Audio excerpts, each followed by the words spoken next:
Hey, welcome back, everybody, to another episode of the Educational AD Podcast. We're going to be right back with today's guest, but as always, we're going to give a shout out to our sponsors. Now, you've heard me say many times, these are all great companies that you should be using as an AD. So take 3 minutes, listen to our shout outs, then listen to our interview, and then go and visit these sponsors. I'm telling you, you're going to be glad you did. Here we go. We want to say thanks to Sideline Interactive indoor score tables and video boards. Go to sidelineinteractive.com and you can schedule a live web demo to see their products in action. Probably one of the best purchases I ever made equipment-wise was our Sideline Interactive indoor score table. Go to sidelineinteractive.com. Schedule that live web demo today. We also want to say thanks to Huddle. You know, as a football coach, I used Huddle for years, but as an athletic director, I made sure our school was a Huddle school. And our coaches, our student athletes, even our parents just loved the tools that Huddle provided. Go to huddle.com, join the over 100 million users, and turn your school into a Huddle school. That's huddle.com. We also want to thank Beacon Creative and Vital Signs Wall of Fame. Now, Wall of Fame has been helping schools bring their legacy to life for years, but Beacon Creative takes it to a new level. Beacon Creative is a content creation platform that's going to take your stories, your narratives, and turn them into compelling stories that you can then share on your social media platforms. You got to see it to believe it. I want you to email John Townsend, and you can do that at John, John, at beaconwalloffame.com. That's Beacon Creative and Vital Signs Wall of Fame. It's a winning team. We also want to say thanks to Home Campus. Scheduling games, rosters, results, communication, facility management, all of that. Did I mention athletic eligibility and clearance? You got to see this platform to believe it. Home Campus does it better, does it faster than the other platforms. You really need to get signed up. Go to homecampus.com and don't forget to mention the podcast. We also want to say thank you to Gipper. Go to Gipper.com and let their team turn you into a social media marketing guru. Your program, your coaches, your kids are doing great work, so don't let it go unnoticed. Gipper gives you the tools to tell your story, engage your audience, and share your brand. And it is your brand, colors, logos, you name it. It's all through the Gipper templates. Go to Gipper.com to get started. We'd also like to thank Hometown. Hometown continues to be a leader with their solutions that include things like, well, digital ticketing, of course, but how about fee-free fundraising, athletic website construction, and the list just goes on and on. Whether you're an athletic director, a coach, a principal, Hometown is going to show you how to save time, how to raise more money, and how to bring your entire community together. And you'll find it all at hometown.com. We'd like to thank Ohio University and their online masters in athletic administration. Now, I didn't get my master's through the Ohio program, but my assistant athletic director did, along with thousands of others. And while they were earning their degree, they also completed 11 NIAAA leadership training courses at no extra charge. Check out Ohio University and their online masters in athletic administration. Let's say thanks to Booster Hub. Booster Hub is the #1 Booster Club software program. And if you want to give your boosters tools, how about sponsorship payments, meal plans, concession sales? It all flows through their secure system. Volunteer sign up, volunteer changes. How about that? Spirit wear sales, communication. All of that gives your boosters more time to support you as fans. And isn't that what you want?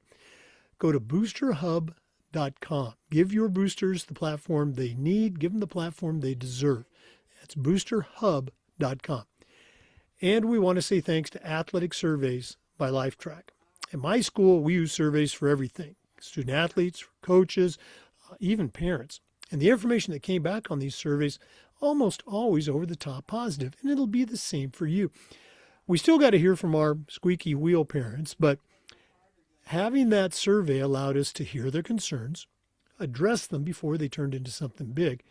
But going back to all that positive data, incredibly valuable, especially when you're visiting with a frustrated parent, or maybe your principal, sometimes even your school board. Go to athleticsurveys.com. They're going to create a custom survey that lets you take the pulse of everybody in your program. That's athleticsurveys.com. And as always, don't forget to mention the podcast. Welcome back, everybody, to another episode of the Educational AD Podcast. We're going up to New England today, and we're going to be visiting with Ian Skirvan. Now, longtime listeners of the podcast know that we do this. We've done it several times. Ian is an aspiring athletic director. He's currently a graduate student at a little place called Springfield College. If you're, a health and physical education major, Springfield's kind of the mecca, I guess, of that degree program. But he's already got an impressive background of experience, and we're excited to hear his story and more. So, Ian Skirvan, welcome to the Educational AD Podcast. Thank you very much for having me. I appreciate it. Well, we appreciate you reaching out. Let's go ahead and jump right into it. For our listeners, we're recording this on February 10th, so it'll be pretty timely when you listen to it. Ian, we always like to let our listeners have a chance to get to know our guests. So give us a little bit of your background, where you were born, where you grew up. For this interview, maybe take us up through your high school days, and then we'll take a break. But what's the Ian Skirvan origin story? Sure, yeah. I've lived in Barnstable, Massachusetts my whole life, which is on Cape Cod. I'm a 13th generation Cape Codder, which is nice. So we got a rich family history there. Both my parents are public school teachers and they were athletes themselves. My mom played Division III soccer. My dad worked out with like UConn baseball. And so, sports were always, kind of drilled into my brother and I early on. I did a lot of sports sampling growing up. So just kind of playing every sport under the sun, just kind of getting a feel for what sports we liked and didn't like. And I was very fortunate that I did that. I fell in love with, basketball from a very early age. Played basketball and soccer for a while up through middle school. Had a lot of success with basketball, going to state championships and all those at the eighth grade level, which is kind of exciting to be that young and going to state tournaments and doing AAU and all that. But when I got to high school, I focused more on the specialization of basketball and I just really enjoyed, the coaching aspect of basketball and kind of being like that guy on the bench that would also try to, help out some of my teammates if they didn't understand something. Wow. Again, I just fascinated by the stories. 13 generations. Goodness gracious. I've Yes, done a yeah. little on Ancestry.com. I don't know if we've gone back that far. So you mentioned Cape Cod. What was the neighborhood like growing up? Was it inner city? Was it driveway basketball? I got to imagine there might have been some street hockey in there at some point with the winter. What were some of those experiences growing up? Yeah, just when they flood the cranberry bogs and playing a little street hockey on the in the neighborhood or on the bogs, and then it was mainly just pick up basketball in the driveway. My younger brother Sean, he was like the best competitor I could ever ask for. He's 3 years younger than me, and so we'd always kind of go head to head, or when we got tired of that, being on the same team. I had a good like suburban neighborhood growing up where a lot of kids would just kind of come over sometimes. We'd play. I had a neighbor that would always come over. We'd always play basketball, lower the hoop, try to dunk. And it was a lot of fun. It was more of just like kind of backyard games and driveway basketball. Now, you mentioned your younger brother. I got to imagine there were some good battles. Did little brother ever beat big brother one-on-one? Has that ever happened? Absolutely. I'm not scared to admit that. He holds his own. He's a good competitor, and it was great for both of our athlete development, kind of growing up. Okay. And not, there's some where, you're younger and you let him win, but then when he actually starts to win, you can't let him know that he actually won. You got to make up like, oh, my knee got hurt that game. But, as I get older, I can admit that he did beat me. Game recognizes game. We Right. all know that. You mentioned some championship success. Share a little bit about that story. Yeah, I school choiced over to Sandwich, which is the town over where my mom works. And, growing up, I was always in the classroom with her at the end of school. And that's kind of where I met all my like early like best buddies where we would all, play basketball together. And we, ended up winning our Cape League and moving on to playing some some towns we had never heard of. Like at that age, I had never heard of, some of the towns in the North Shore or out in Western Mass. And so even playing schools from like Connecticut was really cool for us because, it kind of solidified that level that we were at in, seventh and eighth grade. And I think it's kind of cool to just get that experience, see that idea of like what success is like at an eighth grade level. Now, again, you mentioned that you've kind of prided yourself. Maybe this is when you got to high school, of kind of being the coach on the team. The coach on the floor. Did that just happen out of the love of basketball? Was there a coach role model? How did that all take shape? It's a really good question. My dad was my basketball coach growing up for, recreation leagues. And I think whenever, that ride home, kind of being like, oh, this is what I noticed, and being like, oh, yeah, I guess that is right. And then kind of watching games myself, always watching the Boston Celtics are my team. So always watching them and watching UConn college basketball and just kind of picking up on certain things. And then the older you get, the more things you got to know, like the different zones or when you're going out there, the different sets that you run. And so just like going home and like kind of writing some of those things down because I wanted to make sure I wasn't messing up in practice. And I think that just, naturally happened to, allow me to understand where I needed to be on the court and what other people needed to do around me and try to help out with that. Oh, wow, I love it. Now, since you opened the door, I'm going to ask the question. We Sure. talk from an AD perspective, with coaches, particularly with parents. Sounds like you had a great relationship with your dad as coach and as parent, but we talk about that ride home, and I think the language is that we encourage parents to not discuss the game. If the kid wants to say, ask about the game or talk about it, then it's okay. But parents should never really discuss the game. What are your memories of that ride home with your dad? Yeah, I was very fortunate. It was both my parents that would always show up to all my games. And so, I'd be in the car, with them and they always knew, maybe if it wasn't the greatest game, not to maybe bring it up until, we're a certain ways down the road. But I think just also just being kind of vulnerable at that young age, being like, okay, I did mess up here. Maybe I didn't want to hear it at that time, being, 12, 13 years old. You can only think of like, oh, I missed this shot or, I didn't make this pass. But allowing them to like actually speak to me and listen to what they're saying was very crucial because you understand that that's not the only thing that happened in the game. There were other things that you did well. You forget about that rebound or the steal that you had that led to like a run. And so I think just kind of being able to listen to them and kind of hear what they had to say, they're such a great support system. So I couldn't thank them enough. Oh, no, that's great to hear. And Yeah. again, for any parents that are listening, that's what we want that ride home to be, just like that. Um, any memories, competitive game memories from those high school days that really stick out for you now?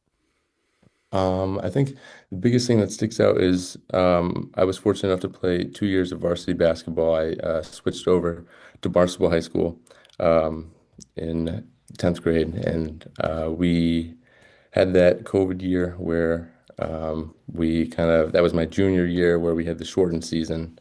And then I think we had played maybe 10 games. So it's tough too to not get all those games in. But then my senior season, we had a lot of kids leave, not a lot of continuity. And we ended up going winless. We went 0 and 18 on the season. And so, it's obviously very, detrimental to like your self-esteem, your ego, how you hold yourself when you're walking into practice, when you walk around the halls at school. And so I think the biggest memory for that was just like what that was like going through that experience. And honestly, looking back, being thankful that it happened because, sometimes you do have to experience all those losses in order to know what it's like to win.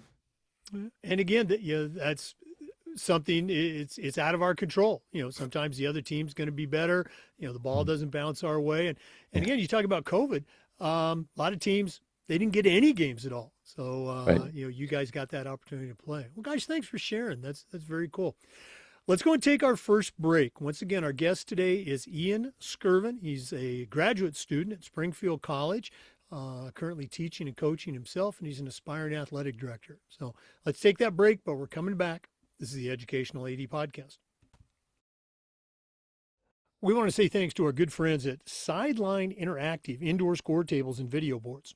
Go to sidelineinteractive.com and you can schedule a live web demo and see their products in action. Probably one of the best purchases I ever made as an athletic director was our Sideline Interactive Indoor Score Table. Of course, we use it for home games, but we also used it for pep rallies, for signing ceremonies. Their products are tremendously versatile and their customer service just outstanding. Go to sideline, interactive.com.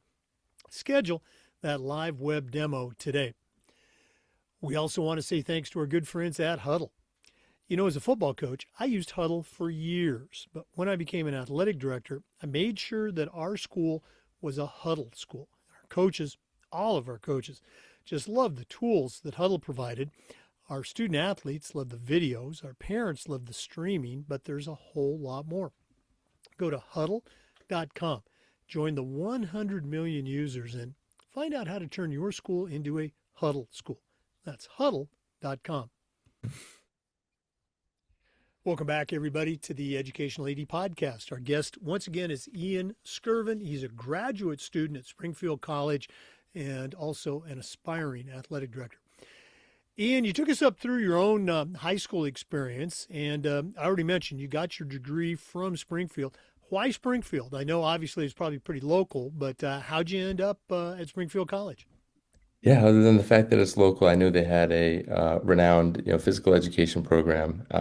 That was really my father was a guidance counselor before he became an art teacher, and so he knew all the stuff about the colleges. And once I kind of made that decision that this is something that I was leaning towards, he really pushed for that, and it made my decision a lot easier. Kind of seeing like, okay, this is a really good program, and just kind of looking at like the course catalog and how early you get thrown into student teaching.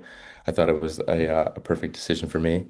They have a lot of helpful, professors here that met with us on like student orientation day and new student day, and just kind of seeing the leaders that I'll get to work with eventually kind of solidified my decision that this is the place for me. No, it sounds like a good fit. Now, were you a commuter student or did you live on campus?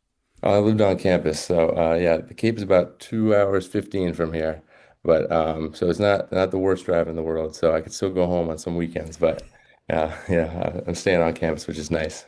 Yeah, no, I remember that. I was about an hour and a half from home for my undergraduate program. Nice. Those times you had to go home, it was good. Well, you talked a little bit about the program. As you were moving through the courses and the experiences, we'll talk about those later. Was there a moment where you were going, whoa, I didn't know this was part of being a PE teacher, or was it all, hey, this is exactly what I want to be doing? It's a great question. I think it was definitely a little bit of both. I think I knew, what to expect from like a teaching standpoint because, I'd been in the classroom with my mom since I was a kid, just helping her clean up at the end of the day or, coming down at the middle of the day and just kind of seeing that classroom management and seeing like all the rules, routines, and expectations that she goes through and, how, well, or how receptive the kids are to her. So I knew that there was that aspect to it. So when I was actually out student teaching, that was familiar to me. I think something that was unfamiliar was definitely more of the, health related concepts. So taking courses like kinesiology, biomechanics, anatomy, physiology of exercise.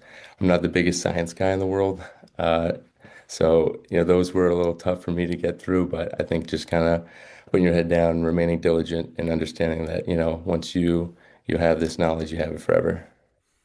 Uh, Boy, you're so right on that. I remember as an undergraduate, I'm going to do a little bragging here. I was at a small college, very much like Springfield, and we had a physical therapy college, and we had an optometry college. So all those future doctors and physical therapists, we were all taking that same undergrad anatomy physiology class. And one of my undergraduate points of pride is on that first anatomy physiology test.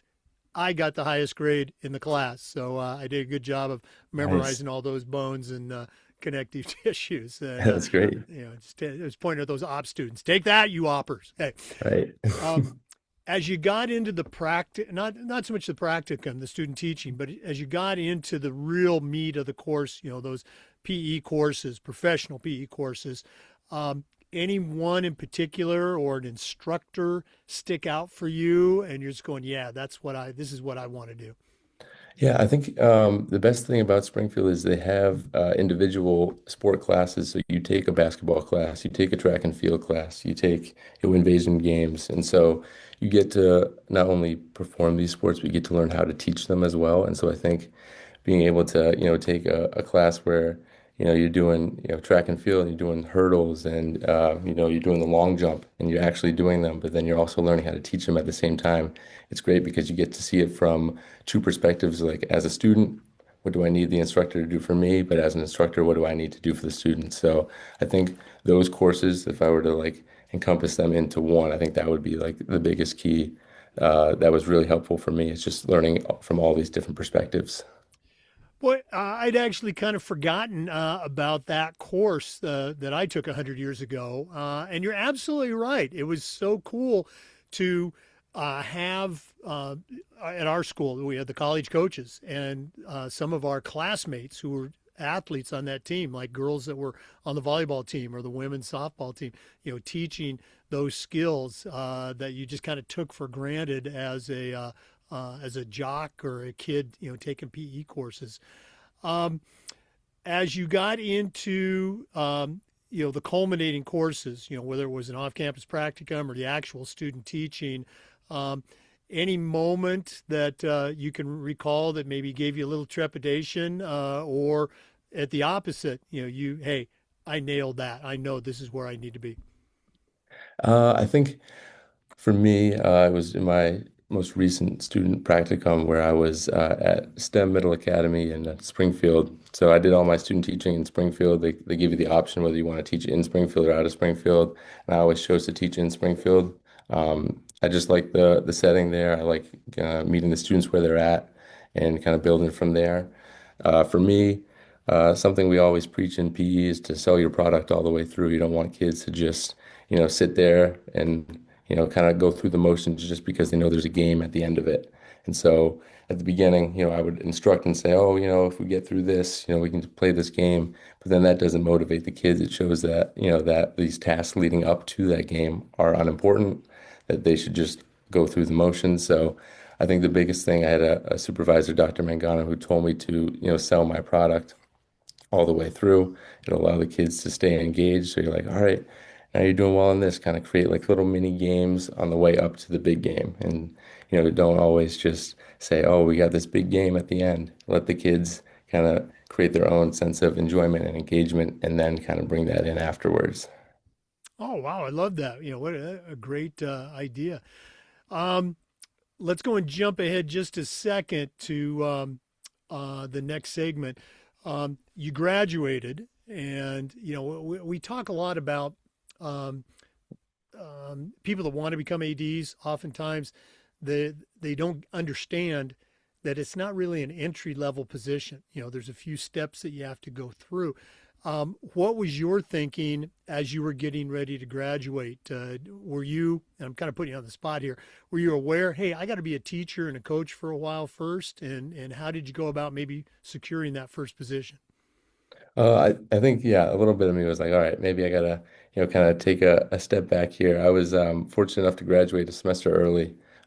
This past, December, I graduated, and I kind of found that out, March of last year. And so that was kind of news to me that at the time I was like, oh man, I'm graduating, in 9 months or so. And so it kind of got a little fast tracked for me. And then I was like, all right, well, now I got to start, like seriously looking into grad programs because, my parents both, took a break in between undergrad and grad for pursuing their master's degrees. And they were big proponents of me just going out and just getting it done.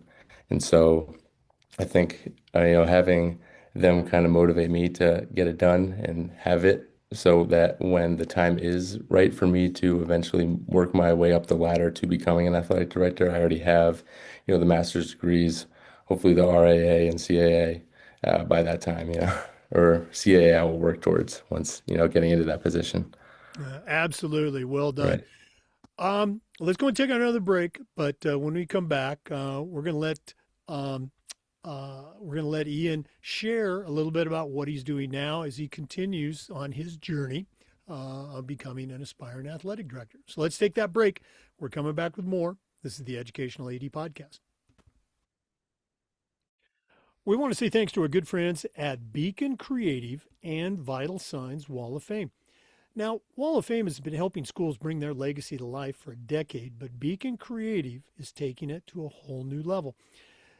Beacon Creative is a content creation service, and they're going to take your stories, your student athletes, your teams, your history, and come up with compelling narratives that you can then post on a social media platform. You really got to see it to believe it.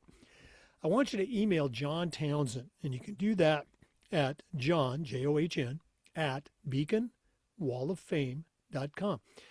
Beacon Creative and Vital Signs Wall of Fame. It's a winning team. We also want to say thanks to Home Campus. Scheduling, rosters, results, communication, facilities. Did I mention athletic eligibility and clearance? Home Campus does all of those things and more. Does it better? Does it faster than the other platforms? Go to homecampus.com. Make sure you mention the podcast. That's homecampus.com. We also want to thank our good friends at Gipper. Go to Gipper.com and let their team turn you into a social media marketing guru. Your school, your teams, your athletes, they're doing great stuff. Don't let it go unnoticed. Gipper gives you the tools to help share your story and engage your audience, and it's all on your brand, colors, logos, you name it. Go to Gipper.com for more information. And as always, make sure you mention the Educational AD Podcast. Welcome back, everybody, to the Educational AD Podcast and our visit today with Ian Skirvan, an aspiring athletic director. He's a graduate student at Springfield College, also got his undergrad from Springfield. Ian, you're currently working as a sub and taking a full load of graduate courses. 100 years ago, when I graduated, I did the same thing. I ended up working as a sub for a couple of years, and I remember that process of getting signed up. What's it like in 2026? How do you get signed up as a substitute teacher these days? It was mainly through, School Spring. I do it both in Springfield and at home in Barnstable at the high school there. And so, yeah, I just try to find the application online through either School Spring or AppleTrack, and there's everyone's pretty much hiring for subs. A lot of schools are looking for them, especially in the bigger areas, the bigger cities. And so the process is fairly simple, where you just interview, do your core forms and fingerprinting, and then they do the background check, and then once you get into the building, and then you gotta make sure you're on top of your classroom management and that you're facilitating the lessons left for you appropriately, and trying not to do your best to just sit back and let the kids do the work. Like, try to be interactive with them. You're a new face for them, so making sure that they feel comfortable and welcomed in your classroom. Now, my wife, career teacher, Hall of Fame coach, she currently works as a sub here locally in Florida. And again, the kids are great, the school's great, but she's literally been told by let's say the sub handler, we just need an adult in the classroom, and some of the teachers do a great job of providing a quote lesson. And others, it's, you're literally babysitting. What? I'm not trying to throw anybody under the bus, but what's been your experience so far as a sub? Right, yeah. I mean, you see a lot of people that could take, the easier road of just, we all get, paid the same whether you sit there for 7 hours or you're up and then engaging for 7 hours. So I feel like some people just kind of take the easier path. But, for someone that really does want to go into education, I try to take pride in being there and actually, focusing on, increasing my ability to manage a classroom. And so, you do see some people that kind of, slack off a little bit or try to take, the easier classrooms, but I'll take whatever classroom is given to me, whether it be a gym class with 100 kids or, a science class with 5. Okay. Let's go and shift gears to your graduate coursework. What are some of the courses that you're taking right now, and how what's your feedback? I know sometimes uh, that course, you go, wow, this is great. Teacher's really dynamic. And other times, boy, this material is pretty dry stuff. So, what are some of your courses like so far? Sure, yeah, I'm a few weeks into the grad program, and so I've kind of gotten a pretty good idea of all the topics we'll be covering, looking ahead at all the syllabus work, and I'm taking legal issues in phys ed and athletics, supervision and mentoring, athletic administration, inclusive and critical approaches to sport, and then student athlete mentorship, and it's really cool just to see, all the different aspects and different realms of, being an athletic director, like as a prospective grad student, like prior to, starting any of the coursework, just kind of looking ahead at some of the titles, being like, oh man, this one doesn't sound a lot of fun, like legal issues. I don't know how well I'm going to do with that. But then when you get into the coursework, and you're going over certain legal cases that have happened and then deciding, oh, what would you do in this situation? Or, what duty does this align with that they failed to perform? And so it's kind of fun, like diving into actual, real life application and seeing, what would you do in that situation? Oh no, absolutely. The being able to see the application of the theoretical information that's always a plus. Um, One of the things that I always share with young ads or aspiring ads is the importance of building your network, and it's something that I wish I would have started on much sooner, even as in your shoes as a substitute teacher. Just adding people to my network. I wasn't intentional about it. Have you been intentional about building your network at this point in your career? Luckily, I have. I take pride in trying to, reach out to as many people as I can. I got, a spreadsheet filled out with, over 200 athletic directors throughout either Connecticut and Massachusetts. And, I've been lucky enough to either meet, in person, virtually, or just on an email chain with a lot of them. My athletic director at my alma mater, Henry Stevens at Barnstable, he's very helpful. I've met with him a couple times. I met virtually with Lynn Flint at Haddam Killingworth, who I know has been on the podcast before. There's just been a lot of people where I just kind of reach out, and it's all different questions. So I like just getting, the different, aspect from other people. Like, hey, I'll reach out to this person. I just had a quick question. If this went wrong, what's like something that you have in place for this, or how have you managed the financial aspect of, this, or what do you do if a kid doesn't return a jersey? Like just asking all like this, like the really, unique questions just so that I can kind of get a wide variety of what to expect when I eventually enter that field.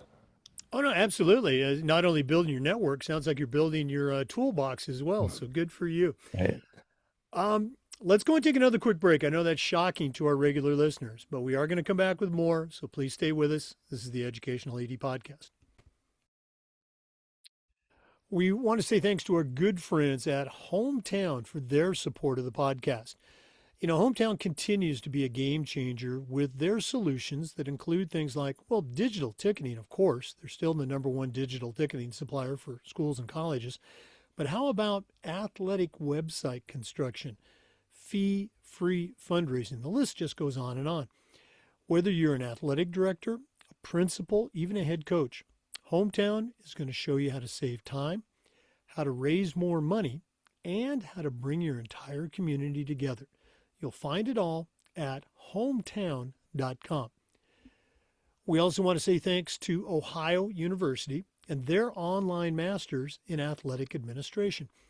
Now, I didn't get my master's through the Ohio program, but my assistant athletic director did, along with thousands of others.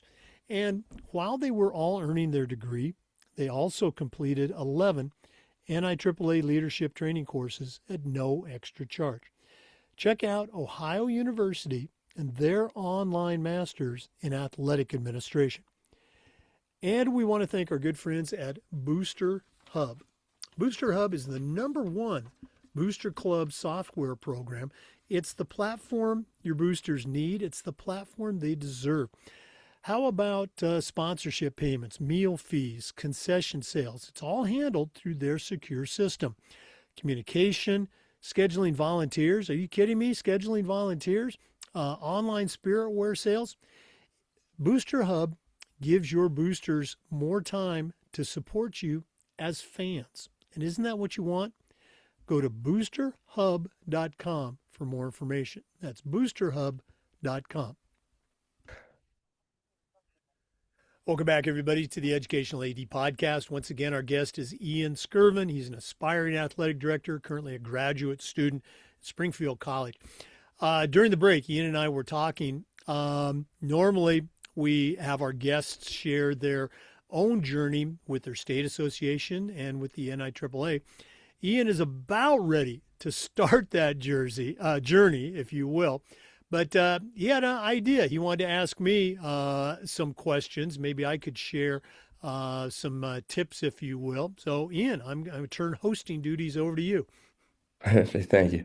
Yeah, so just, as an aspiring, athletic director, I'm always eager to learn just more about what other people have to say, especially someone with your experience. My first question would just be, what are the most common mistakes that you would see happen from, someone that's newer in the field, like a first or second year athletic director? Yes, well, I certainly made all of these mistakes that I'll share and many more. I already talked about the importance of starting your network. Do that. Be intentional about that. Call people up. Say, hey, I'm the new athletic director, or I'm the new PE teacher, and I'm just, wanted to reach out and say hello. I've seen how you run your program. Go to games. Go to a basketball game or a soccer game or a softball game at another school. Find the athletic director and just introduce yourself. Hey, I'm a graduate student at Springfield College. Just wanted to introduce myself and begin to build my network. Coaches, they might be a little bit leery. ADs, I guarantee they're going to be excited to meet you, and they'll easily add you to their network. Along with that, I already mentioned, get involved with your state association, and whenever you can, get involved with the NIAAA. Start taking those leadership training courses. You mentioned earlier about the RAA and the CAA. Those, in many ways, particularly the CAA, can be considered an additional master's degree, and some schools, some states pay extra for that, having that. After you get your CAA, continue to take those courses and get your CMAA. It's our profession, the profession of being an athletic director. It's our professional development program, and it's nationally certified. It's just like your principal taking courses to become a certified principal. We become a certified AD. Other things, I would say, and we're kind of getting into toolbox area, but that's fine. Biggest mistake, one of the biggest mistakes that I made, and I think other people make, is they do not listen. Okay, take the time to listen. Listen to your principal. Listen to your coaches. Listen to your student athletes. Even listen to parents. Sometimes they just want to vent and then it's over. I was way too defensive. I was way too insecure in my own confidence and competence, and I just wouldn't listen. When I finally learned the value of listening, my life, my career changed, and I wish I would have learned that lesson much earlier. So just because you're listening doesn't mean you're giving in. Okay, listen. Let people know that you have heard them. A lot of times, again, talking about parents, that's all they want. They just want to be heard. I guess other mistakes. As a young coach, you got to remember you're right out of college. And when you're right out of college, that's 21 through 28, 29. You're right out of college. Okay. You're an adult. Okay. The kids, even though they might be close in age to you, if you're coaching high school, they're kids and you're the adult, and you got to have those professional boundaries. Be the adult in the room. We all want to be liked. We all want our athletes to like us, but they need to know that you are the adult. They might not like you, but they got to respect you, and make sure that you're the adult. I would say those are probably mistakes. Again, I think the vast majority of coaches make those mistakes, and ADs make those mistakes. When you become the AD, it becomes a little bit more important about listening and being the adult. Questions or comments on my Yeah, free no, advice?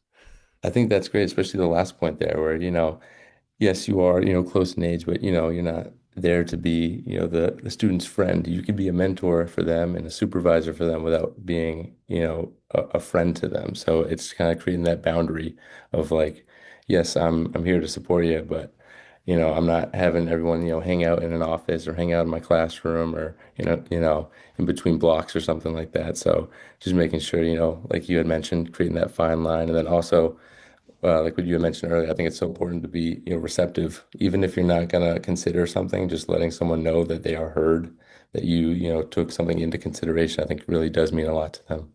Yeah. And again, on that point, telling that parent after maybe they've just blistered you, and I'd let them go as long as they weren't dropping F bombs. But I would say, hey, thanks for coming in. I appreciate you sharing your heart. This is how we're going to move forward, and it might not be what they want to hear, but at least they had that opportunity to listen. And I'll throw out one more thing. After you have that, maybe it's a volatile conversation with a parent or a phone call or something, let your principal know. Uh, Call them up. Hey, just giving you a heads up. I just had a conversation with Mr. or Mrs. So and so. They're probably going to be calling you. This is what I said. Don't let your principal be surprised. Part of your job as an AD is keeping things off of your principal's desk. When they show up, make sure that, and I would tell my coaches this, make it easy for me to support you. Make it easy for me to have your back.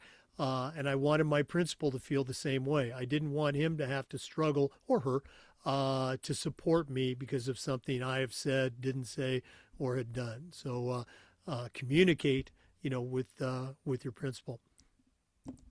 I think that's a great point. That almost perfectly leads into my next question, which is, what do these successful athletic departments, these successful programs, what do they do consistently well behind the scenes? Because, this is a job where a lot goes unseen and, unrecognized. Oh no, absolutely. There's many parents and students. They show up to that event. Maybe it's a soccer game or a softball game or a basketball game in the gym, and the teams are there. They're warming up. The officials are talking with the coaches. The concession stand is popping popcorn. I mean, it's an event, and they just think it happens by magic. And there's a lot of things that go into making that game day experience feel that way, that it is magic. Um, I think I'm going to kind of work backwards, big picture. The best thing that I ever did as an athletic director, I was an athletic director in total for 27 years. I was a teacher and a coach for a total of 41. For what turned into my final job, and I wasn't asked to leave, I retired from this Mhm. job. I was at the best private school in Florida, best academics, best sports. We averaged a state championship or a state runner-up every year. Okay, Wow. that's how good our teams were. We had great kids, great coaches. We had great everything. So it was nice to be the AD there. When I became the AD, I'd taken over for someone who had been the interim AD for several years and had done a very nice job. They didn't want to be the AD. They wanted to be the facilities manager, and they stayed on to do that. And he and I became great friends. But so I'm not saying that he didn't do a good job in this one area that I'm going to mention. But um, when I became the AD, I was hired in February. I was announced in February. I started in July. And I sent every single coach, varsity coach, JV coach, middle school coach, almost 100 coaches, sent them an email, introduced myself, and they knew who I was. But I said, hey, I'm going to be in the office. I'd love for you to come by, introduce yourself, give me a chance to find out how I can help you with your program. Just about every single coach came by that summer and for a visit. This was the first question, or this was the first thing I said to them. What can I do to make your job more fun? What can I take off of your plate? Many of them were teachers at the school. They taught full loads, and now they're also, oh, by the way, the head soccer coach of a state championship team. What can I take off your plate? Is it scheduling? Some coaches love to schedule. Other coaches, they'd rather not do it. I'll ask you, who do you want to play? Who do you not want to play? I'll put together your schedule for you. The student management, all that data, you're building rosters and eligibility. The coaches had been doing that before. I told them, I am going to take that off your plate. Not because I don't trust you, but because I want you to focus on the fun part of coaching. Fundraising. We were a private school, so there had been some fundraisers. We took that we took that off their plate. I would say, what do you need? Well, let's see. We need soccer balls. Got it. You got it. We need uniforms. You got it. What else do you need? Well, we need warm-ups. And I would jokingly say, no, you don't need warm-ups to play a game.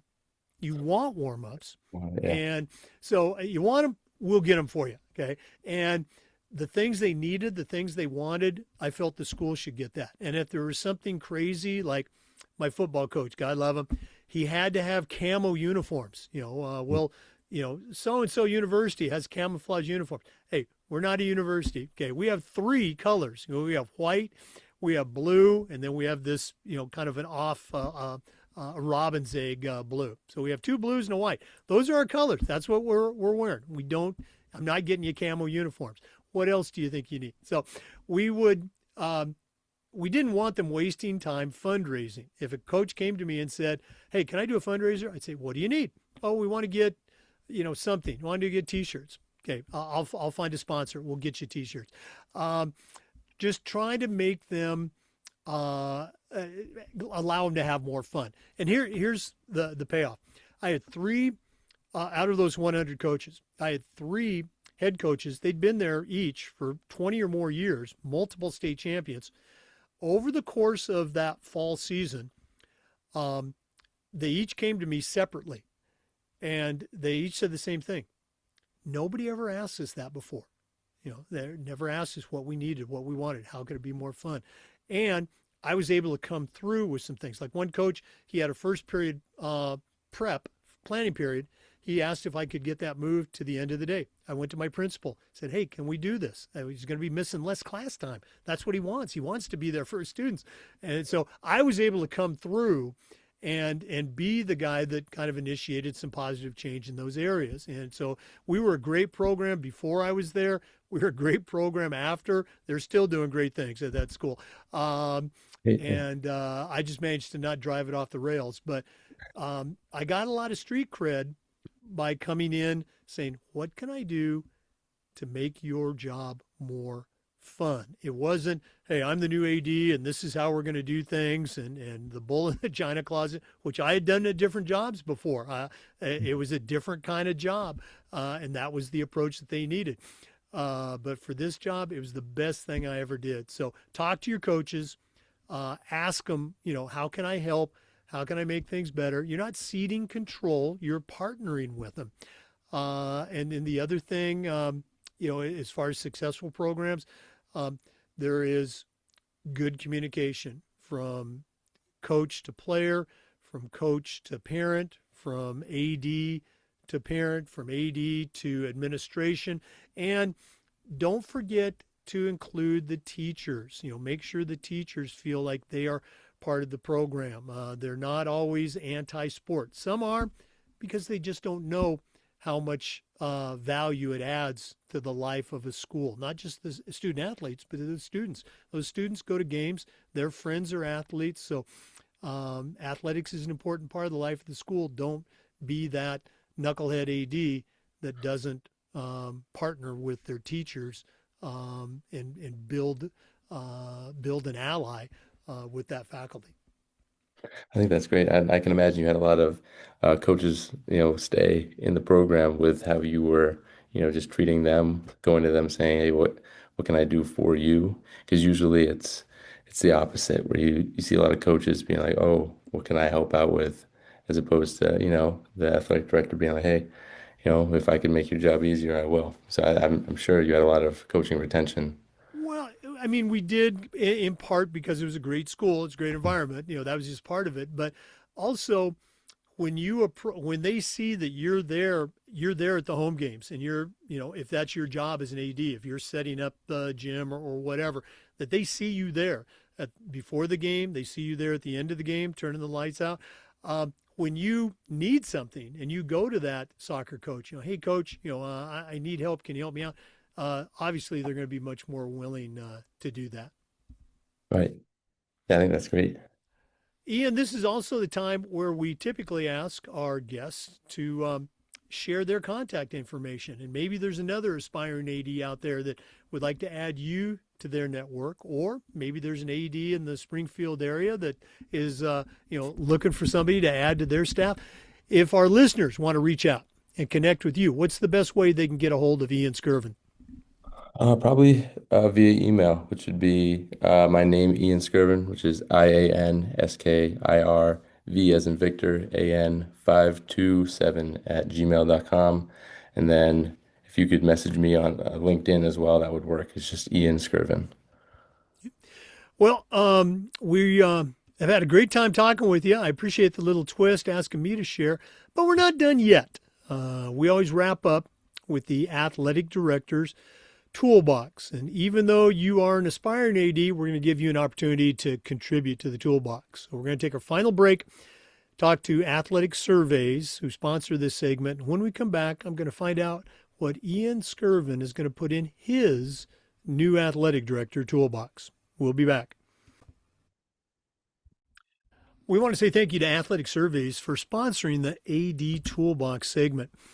At my school, we did surveys for just about everything, for student athletes, for coaches. We even did it for parents.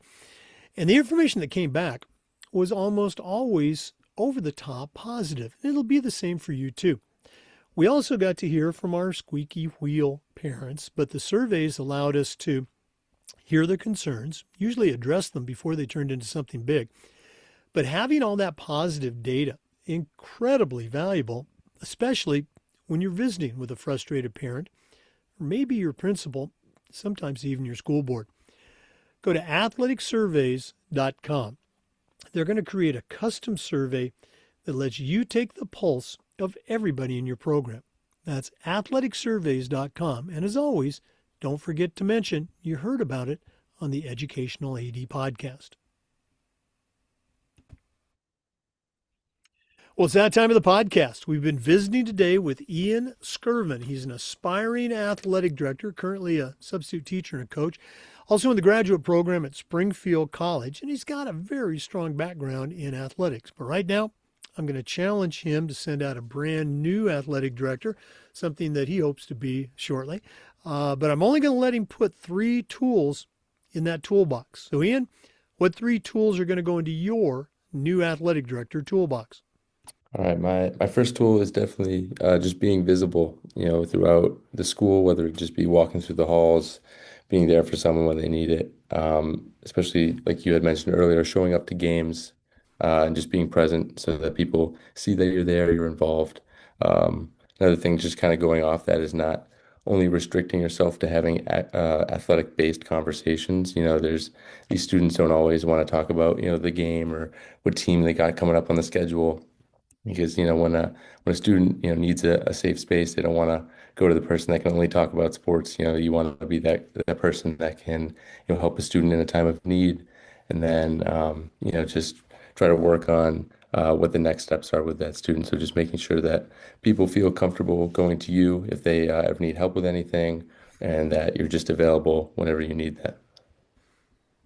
So that would be my first one. Oh, well, I love it. We always talk about the importance of getting out of the office, getting away from your desk. And I love your add-on about, having conversations beyond, whatever sports they may be interested in. And again, with the students at your school who are not involved in sports, you got to be able to communicate with them too. Right, exactly. What else is going in the toolbox? All right, I would say just doing every aspect of the job. That's something I've heard from a lot of the athletic directors that I've reached out to, is like, work the tickets, the clock, do the scorebook, do, the concessions. Because when you do those activities, not only does it, show the athletic director that you're, you know, possibly working for, that, you know, you're diligent. It also, if you ever have that role, if you do these aspects of the job, you understand the personal needs of the individuals that are doing these tasks. So you know, like, oh man, maybe this person doesn't even know uh, what would, you know, count as an assist, or did that person take like four dribbles after the pass and they still counted it? So it's like understanding, okay, if I was just about to go into this role myself, am I able to know how to do everything? Or as an athletic director, am I setting everyone up to be successful in their role? So if you do these roles, you know what the people that you have fulfill them later on need, and then you can kind of move from there. Oh, again, another great point. Just knowing the job. I remember at that school that I just mentioned. It's the first time I'd ever been the AD at a school that had a pool, and so I'd never helped organize a home swim meet. So getting out there, meeting the coach and the kids and the parents that did that, a huge part of the job. Definitely. And then my final one is just the focus on winning. I know it's hard as an athletic department not to prioritize, you know, winning, when that is a lot of people's goal, especially the, you know, the students, the, you know, the fans, the parents. If you only, you know, categorize yourself by are we winning or not, you know, you're not going to have a lot of success because, you know, the moment you start losing, now everyone's kind of upset. So you got to have these little metrics that you can kind of deem as successful. Maybe, you know, everyone showed up to practice this whole week, you know, and maybe, you know, talking to the coach, say, hey, can we possibly do something for them? Maybe like have them do a little fun scrimmage at the end, or maybe because they had great attendance for practice all year, doing something at a banquet at the end of the year. So like, not only just prioritizing winning, but focusing on how can we get those little wins when, you know, a team might not be winning. Oh, again, absolutely. Having make sure everybody knows this is how we roll. We want to win, but winning doesn't drive us. Winning is a result of a million other things that we are focusing on. Great, great stuff. Um, One more time, Ian, if one of our listeners wants to reach out and connect with you, what's the best way that they can do that? Via email, which is ianskirvin527 at gmail.com, or Ian Skirvin on LinkedIn. Well, Ian, thanks again for sharing with our listeners. All the best as you continue in the graduate program at Springfield, and hopefully we're going to get you back on the show here, maybe this coming fall, and you're going to tell us about a brand new job. So that would be great. Yeah. I really appreciate you having me on. Oh, you bet. For our listeners, we appreciate you tuning in. And just a reminder, we upload the Zoom recordings of every interview to the Educational AD Podcast YouTube channel. We do this just about every day. We try to share stories along with some best practices from the world of athletics. So please join us again on the next episode of the Educational AD Podcast.